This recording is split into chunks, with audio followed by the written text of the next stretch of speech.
ستان بەهۆی چیوە خی گەورە قەومی لوت پێغەمبەری سەلامی خی پرۆتگار بێ لەسەر بێت لە ناو برد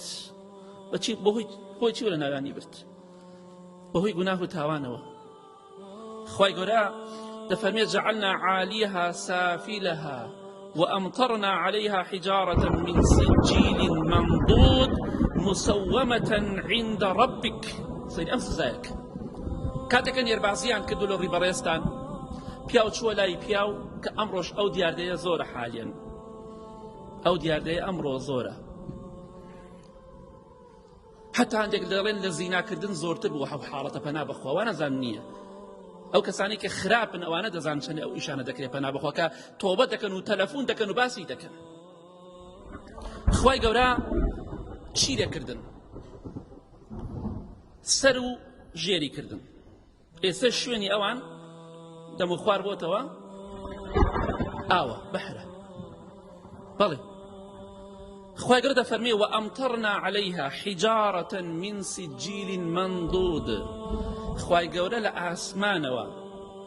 بەردبارانی کردن بەڵام بە چی بەردێک چۆن ئەڵێ وەکو قوڕێکی سوورەکراوە چۆنە کاتێککە قوڕێک وەکو خشتێک سووری دەکەیتەوە خوای گەورە لە ئاسمانەوە ئەو جۆرە بەردەی وەکو سزایەک بەسەر قەومی لوتە باراند بەڵام دەفەرمێ سجیل منضود واتە یەک لە دوای یەک بەردەکان دەهات یعنی بە لێشاو دەهاتە خوارەوە مسومة عند ربك ئەم بەردە چۆن بوو صیفەتی خوای گەورە نووسیبی ئەم بەردە لە فڵان کەسەدا ئەو بەردە لە فڵان کەسەدا ئەو بەردەیان بۆ فڵان کەسە هەموو ئێکێشا بەسەری ئەوی کوشت ناترسین ئێمەش چەند نەفەرین خوای گەورە لە ئاسمانەوە بەردمان بۆ بارێن هەمووی ناوی خۆمانی لەسەر بێ و بکێشێ بە تەوقی سەرمانەمان کوژێت هەمووی بەهۆی گوناه و تاوانەوە خوای گەورە لە ناویانی بەردبارانی کردن ئەمجا هەڵیشی گەڕانەوە سەرەوە بە خوارەوە خوارەوە بۆ سەرەوە ئەمە بەروبوومی تاوانە بەروبوومی تەقواش خۆشبەختی دنیا و قیامەت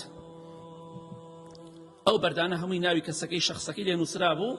ئەم بەردە بۆ فڵان کەس ئەیکێشا بەسەر یاویدا بەلاشێ ئەیکوشت پەنا بەخوای کرد ئەوە نەخوا سزای زۆرە خوا غەفوور و ڕەحیمە بەڵام کاتێک کە خوای گەورە تووڕە بوو کە خوای گەورە غەزەبی لە قەومێکت ڕەحمیان پێ ناکە تەواو ڕەحمی خوای پەروەردگار بۆ بەندەکان سنوورێکی ئەو ئینسانە سنوورەکەی بەزاند ڕەحمی خوا نامێنێ ئەمجا تۆڵە و غەزەبی خوا دێتە جێگاکەی بۆ ئەو کەسانی کە فەرمانی خوا جێبەجێ ناکەن فەرمانی پێغەمبەری خوا جێبەجێ ناکەن صلی الله عليه وسلم بەڵێ قەومی لوت سەلامی خوای پەروەردگاری لەسەر بێ بەهۆی گوناه و تاوان و خوای پەروەردگار سەرەوە ژێری کردن بەردبارانی کردن